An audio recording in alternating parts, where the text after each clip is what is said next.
Mengandalkan rawatan saja, nyatanya burung juga bagus dan istimewa stabil di lapangan.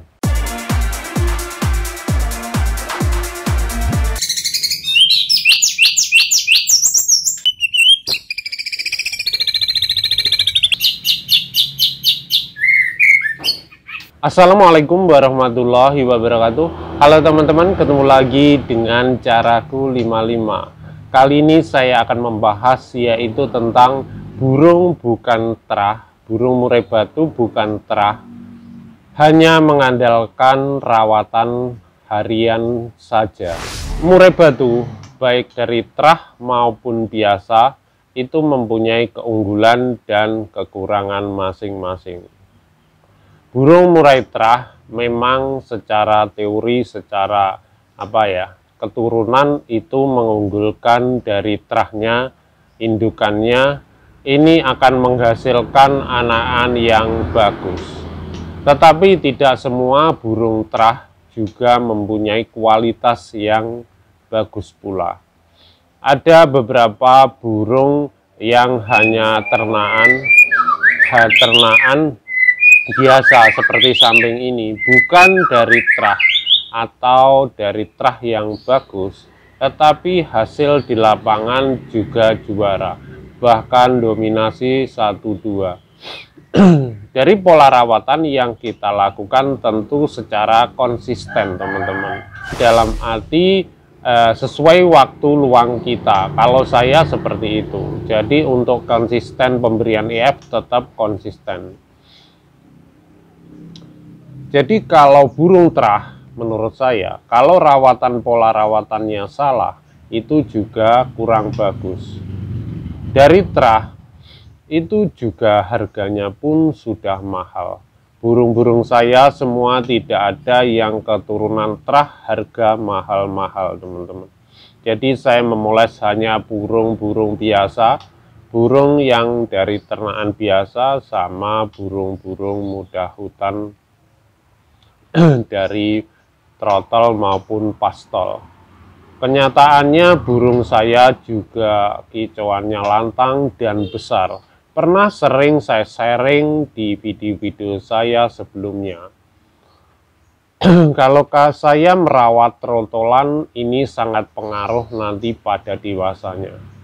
Pemberian pakan EF saat trotolan terlalu berlebih, ini itu atau pakanan yang kira-kira berlebih, itu membuat burung nantinya OB atau OE setelah kelihatan lepas trotol atau bahkan pastol. Kadang burung trotolan sudah berkicau, bahkan ngiriwi, kicauan lantang itu belum tentu juga bagus nantinya. Setelah mabung satu itu pasti ada perubahan, itu yang saya tahu. Saya sering melihat punya teman-teman kayak gitu, dari terah, seperti terah ini, terah itu, tetapi hasilnya tidak memuaskan. Jadi pola rawatan ini sangat menentukan, menurut saya seperti itu.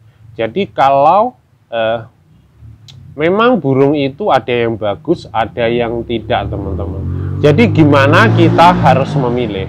Jadi misalkan kita memilih dari ternakan biasa atau ternakan kampung lokal seperti saya ini, memilihnya itu juga burungnya dari katuragannya. Contohnya kaki, paruh, maupun kepala yang cepak dan sebagainya. Contohnya burung ini ternakan juga dari saya memelihara itu usia masih 10 hari. Masih indil itu teman-teman. Saya beli satu sarang ada 4. Itu baru saya loloh. Kenyataannya ini burung volumenya juga keras. Teori-teori yang saya ada di video saya sebenarnya itu sudah mumpuni. Sesuai saya harian itu saya terapkan seperti itu. Bahkan ada saya gantung di atas itu. Banyak yang menertawakan, tetapi itu hasilnya memang bagus. Memang berisiko untuk gantungan tinggi. Karena takut ular, takut itu. Kalau nggak pengen nggak takut ular ya teman-teman, mending pakai itu bambu atau besi. Kalau ada biaya kayak kerean perkutut itu jauh lebih bagus. Tetapi di sini yang diperlukan kalau saya sendiri untuk kerean itu saya perlukan hanya pengembunan, tidak saya jemur di atas gitu, tidak. Jadi pola rawatan ini sangat menentukan. Entah itu orang berpendapat mungkin dari terah burung bagus menghasilkan kualitas burung yang bagus pula saat lomba. Ini memang ada 60% menurut saya, 50-60% itu memang dari terah itu ada indikasi burung yang bagus. Tetapi kalau saya sendiri sebagai pecinta burung atau hobi, tidak sampai terlalu muluk-muluk tinggi ya. Pokoknya buat lapresan sudah bisa, atau bungka buat tingkat-tingkat nasional di bawahnya masih bisa, masih aman, masih apa ya, masih jalan ya, nggak masalah menurut saya. Ya, alhamdulillah saya di tingkat lapres pun ya tetap jalan. Ya tidak seperti orang-orang yang memang mempunyai burung yang bagus. Kalau saya memang dari rawatan saja harian. Untuk meningkatkan volume juga seperti itu. Ada tip dan triknya tersendiri menurut saya. Dipoles sejak kecil untuk volume. Kalau dari rawatannya saja sudah dari kecil sering serak dan serak, otomatis nanti dewasa volumenya akan semakin menurun. Jadi teman-teman, dari teknik ini saya tidak ada burung yang langsung jadi, beli jadi itu 0%. Saya tidak punya burung yang langsung saya beli jadi, itu keuangan memang nggak ada teman-teman. Saya ya hanya beli kayak burung cucak hijau saya yang punya kakak saya yang pelihara, saya yang setting, itu cuma beli di pasar ibaratnya. Beli memang di pasar asli, tetapi kenapa sampai tingkat nasional di Malang itu mendapat TOS 4 teman-teman.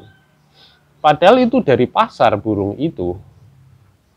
Kenapa kok bisa sampai seperti itu? Memang dari bawah kelihatan kita melatihnya pun dari bawah juga. Laber seperti itu, lapres dan sebagainya. Memang ada beberapa burung yang kita lombakan di laber dia tidak tampil. Begitu di lapres itu tampilnya kurang ngotot. Begitu di tingkat yang lebih besar itu jauh lebih bagus dan ngotot sampai juara. Memang ada tipe burung seperti itu. Karena menurut pendapat saya sendiri ya, itu karena ada tekanan sehingga burung itu jadi ngotot. Memang dari dasar dan karakter burung tersebut seperti itu. Tapi dia kalau dibawa ke laber biasanya ya nggak mau tampil kayak itu. Karena sisi samping-sampingnya itu tidak ada burung yang ngotot. Jadi sejauh itu pengalaman saya seperti itu teman-teman. Jadi dengan pola rawatan itu bisa menghasilkan burung yang berkualitas. Tentunya sebelum kita merawat burung, meskipun dari lokal atau bukan terah, itu juga kita harus memilih burung yang benar-benar bagus, tidak asal memilih. Memang sulit memilih burung yang bagus itu tidak mudah. Kadang burung dari kecil sudah kicau, cetet, retekan keras sekali, kelihatannya bagus. Tetapi nanti setelah mabung satu itu berbeda sekali. Jadi kalau menurut saya patokan utama itu setelah mabung satu atau mabung dua. Itu jauh sudah hampir dipastikan burung itu bagus jika tampil. Jadi dengan pola rawatan harian yang kita lakukan ini sangat menunjang teman-teman. Meskipun teman-teman juga mempunyai pendapat yang berbeda-beda. Nyatanya burung saya semua tidak ada yang terah dari terah juara atau terah apa, itu nggak ada. Memang kalau ya dari trah itu ya memang ada kemungkinan itu memang menghasilkan keturunan yang bagus, tapi tidak menutup kemungkinan dari hanya pinggiran, burung pinggiran, bahkan dari ternak lokal atau dari pasar itu bisa menghasilkan burung yang bagus. Itu aja teman-teman dari saya. Semoga bermanfaat buat teman-teman, dan silahkan teman-teman berbagi pengalaman tentang burung kicau, mempunyai pengalaman yang berbeda.